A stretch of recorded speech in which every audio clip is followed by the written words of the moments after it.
حوالے سے ہم پہلے بھی ایک سیشن میں بات کر چکے ہیں، کل کے سیشن میں خوف اور رجا یعنی خوف اور شوق، اللہ سے ڈرنے کی جو تعلیم ہمیں دی جاتی ہے اس سے زیادہ بہتر تو یہ ہے کہ ہم شوق کی تعلیم دیں، اللہ سے محبت کی تعلیم دیں، اللہ کے عشق کی تعلیم دیں۔ اب جب رجا پیدا ہوتی ہے، شوق پیدا ہوتا ہے، شوق کے پیدا ہونے سے آپ کے یہاں سے یہ شوق کی شعائیں نکل رہی ہیں، شوق کے انوار نکل رہے ہیں، آپ ہر پل ہر لمحہ شوق میں ہو، آپ کا شوق جو ہے وہ یوں باہر آپ کو اور زیادہ کام کرنے کے لیے، اور زیادہ ذکر کرنے کے لیے، اور زیادہ اللہ کی قربت میں جانے کے لیے آپ کو اکساتا ہے، جبکہ خوف جو ہے وہ باہر سے آپ کے دل میں آتا ہے۔ باہر سے آپ کے دل میں جب آتا ہے خوف تو یہ آپ کے دل کو مزید سکڑا دیتا ہے۔ اب خوف کی ڈرائیونگ جو آپ کرتے ہیں اس میں آپ کے ایکسیڈنٹ ہونے کا خطرہ زیادہ ہے۔ خوف میں رہ کے آپ اگر کوئی ڈرائنگ بناتے ہیں وہ ڈرائنگ آپ سے اتنی اچھی نہیں بنتی جتنا شوق سے آپ ڈرائنگ بنائیں۔ آپ خوف میں رہ کے اگر کوئی کام کریں گے تو وہ کام آپ سے اس نوعیت کا ہوگا نہیں جس نوعیت کے کام کو کرنے کی آپ امید لے کے اس کو کرنے کی کوشش کر رہے ہیں۔ تو خوف آپ کے اندر آتا ہے، شوق جو ہے وہ آپ کو اور باہر کی طرف اور زیادہ بڑھاتا ہے، خوف جو ہے آپ کو اپنے اندر دباتا ہے۔ تو اب دلوں کا دب جانا، دلوں کا خائف ہو جانا دلوں کو سکڑا دیتا ہے، اوپر سے گناہوں کا بوجھ جب اس کے اوپر پڑتا ہے یہ اور دب جاتا ہے۔ پھر قلب کا معاملہ جو ہے وہ ہمارا تقریباً یوں سمجھیں کہ فوت ہو چکا ہوتا ہے۔ اب جب شوق بڑھتا ہے تو یہ شوق آپ کو دیدار میں لے کے جاتا ہے،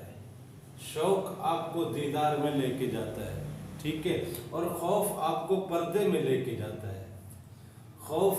آپ کو پردے میں لے کے جائے گا، شوق آپ کو دیدار میں لے کے جائے گا۔ آپ کو جیسے جیسے اللہ کے انوار کا، اللہ کی تجلیات کا، اللہ کے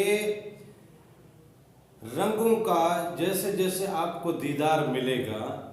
اللہ تعالیٰ کے عالمین کا جیسے جیسے آپ کو دیدار ملے گا، اللہ تعالیٰ کے جمالات کا جیسے جیسے دیدار ملے گا، اللہ تعالیٰ کے کمالات کا جیسے جیسے دیدار ملے گا، آپ کو آپ کا شوق اور بڑھتا جائے گا، بڑھتے بڑھتے یہ آگے بڑھ جائے گا، یوں خوف گھٹ جائے گا، آپ کا شوق بڑھ جائے گا۔ جب آپ درمیانی کیفیت میں تھے، 50-50 میں تھے تو آپ ایمان میں تھے، اب جب آپ 70% پہ آ گئے تو آپ ایقان میں آ گئے، اب یہ اور زیادہ بڑھے گا۔ جب اور زیادہ شوق بڑھے گا، خوف کم ہوگا تو آہستہ آہستہ یہ شوق آپ کے خوف کو ختم کر دے گا۔ پھر یہ پورے قلب میں آپ کے صرف اور صرف شوق ہی شوق رہ جائے گا، اللہ اور اس کے حبیب سے عشق ہی عشق رہ جائے گا۔ پھر یہ آگے مزید پھیلے گا، یہ جب پھیلے گا تو یہ روح کی طرف جائے گا، ٹھیک۔ اب جب یہ روح کو بھی بیدار کر لے گا تو پھر یہ اور زیادہ پھیلاؤ کرے گا، یہ سینے کے باقی لطائف کی طرف بڑھے گا، ان لطائف کو بھی بیدار کرے گا، آپ کا پورا سینہ جو ہے وہ نور سے منور ہو جائے گا۔ جب آپ پورے کے پورے نور میں نہا چکے ہوں گے تو آپ اب پاک ہو چکے ہیں، مطہر ہو چکے ہیں، اللہ تعالیٰ بھی پاک ہے، اس کا خلیفہ بھی اب پاک ہو گیا، اللہ نور ہے، اب اس کا خلیفہ بھی نور میں آ گیا۔ یوں رجا جو ہے وہ شوق کی صورت میں آپ کے قلب کے اوپر اور زیادہ، یہ اس کو کہتے ہیں کہ یہ مشاہدے کی دنیا ہے، یہ مشاہدہ یہاں پہ ہوتا ہے، یہ مشاہدے کی دنیا ہے۔ آپ کا سینہ پورا مشاہدے میں چلا جاتا ہے، جبکہ یہ خوف جو ہے یہ آپ کو مجاہدے میں لے کے جاتا ہے۔ لہذا مجاہدہ بڑا مشکل ہے، آدمی تھک جاتا ہے، آپ مجاہدہ کرتے کرتے تھک جاتے ہیں، آپ نمازیں پڑھتے پڑھتے بیمار پڑ گئے، نمازیں ٹوٹ گئیں، تلاوتیں کرتے کرتے بیمار پڑ گئے، تلاوتیں رک گئیں، روزے رکھتے رکھتے آپ بیمار ہو گئے، روزے رک گئے، آپ حج پہ جاتے ہوئے بیمار پڑ گئے، حج کی ادائیگی رک گئی۔ یوں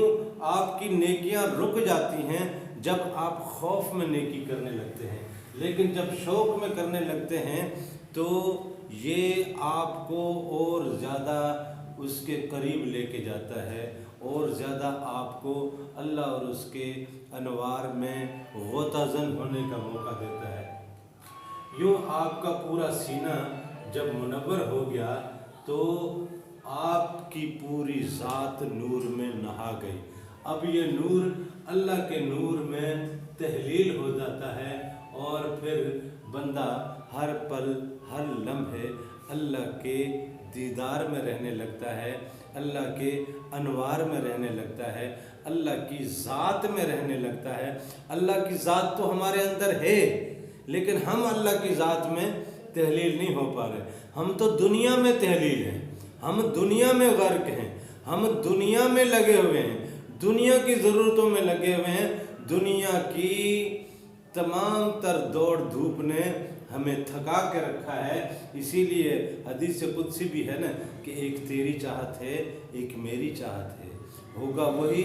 جو میری چاہت ہے۔ اگر تو نے خود کو سپرد کر دیا اس کے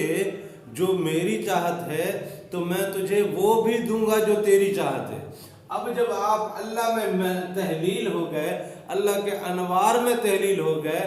اللہ کی تجلیات میں تحلیل ہو گئے، آپ نور میں نہائے ہوئے ہیں، آپ کو دنیا کی ضرورتوں کی طلب ہی نہیں رہے گی، آپ کو دنیا دولت کی طلب ہی نہیں رہے گی،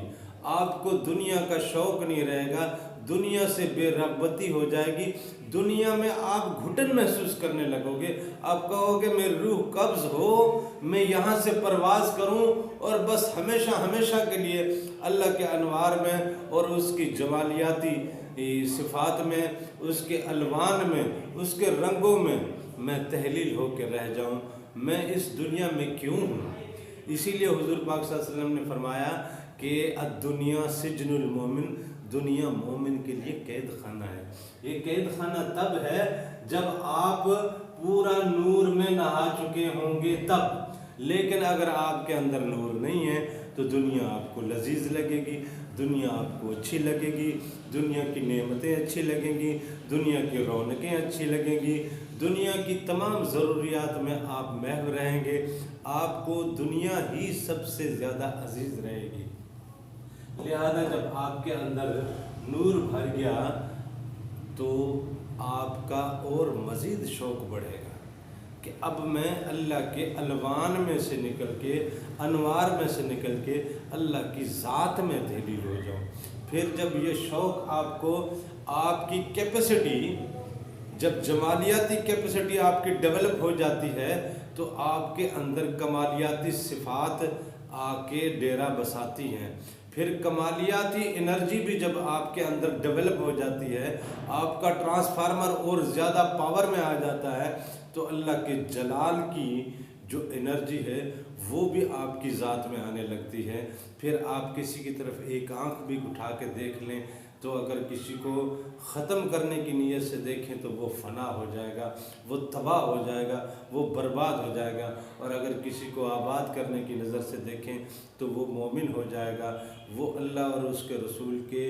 عشق میں فنا ہو جائے گا، اور پھر وہ آپ کی ایک نظر پڑنے سے اس کے گناہ جل جائیں گے، آپ کی ایک نظر پڑنے سے کوئی بندہ ولی ہو جائے گا۔ تو علامہ اقبال نے کہا ہے نا کہ نگاہ مرد مومن سے بدل جاتی ہیں تقدیریں، لیکن مرد مومن وہ جو ایمان سے آگے بڑھا، ایقان میں آیا، اور ایقان سے آگے جب اس کا پورا قلب منور ہو گیا تو یہ اب درجہ احسان پہ آ گیا۔ تو اللہ تعالیٰ نے ہمیں احسان کی لیول تک جانے کا حکم دیا ہے کہ آپ احسان کی زندگی جیو، آپ احسان کے لیول میں آؤ۔ اب احسان کیا ہے اس کو پھر انشاءاللہ آگے کسی سیشن میں ڈسکس کریں گے۔ امید ہے اب آپ کو اس حدیث کا صحیح مطلب سمجھ آ گیا ہوگا کہ الایمان بین الخوف والرجاء، کہ ایمان خوف اور شوق کے بیچ میں ہے۔ 50% آپ کا 50% خوف ہے، 50% آپ کا شوق ہے۔ اب خوف اور شوق کے بیچ میں آپ ہو، لیکن آپ کا یہ شوق بڑھے گا، آپ ایقان کی منزل کو پائیں گے۔ یہ جب پورے کا پورا آپ کا قلب جو ہے وہ شوق میں نہا لے گا تو آپ احسان کے درجے پہ جائیں گے، اور پھر احسان میں جب آدمی پہنچتا ہے تو یہ قلب سلیم تو ہوتا ہی ہے، یہ قلب منیب بھی ہو جاتا ہے، اور یہ قلب منیب جب اور شوق بڑھاتا ہے تو یہ قلب شہید ہو جاتا ہے۔ قلب شہید یعنی جس نے مشاہدہ کر لیا، تو یہ مشاہدے کی دنیا ہے، یہ خوف جو ہے یہ مجاہدے کی دنیا ہے۔ تو مجاہدہ آدمی کو تھکا دے گا، مشاہدہ آدمی کو مست کر دیتا ہے۔ یہ قلندروں کا، یہ ولیوں کا، یہ کتب ابدال کا، یہ غوث اور اغواث کا یہ مقام ہے۔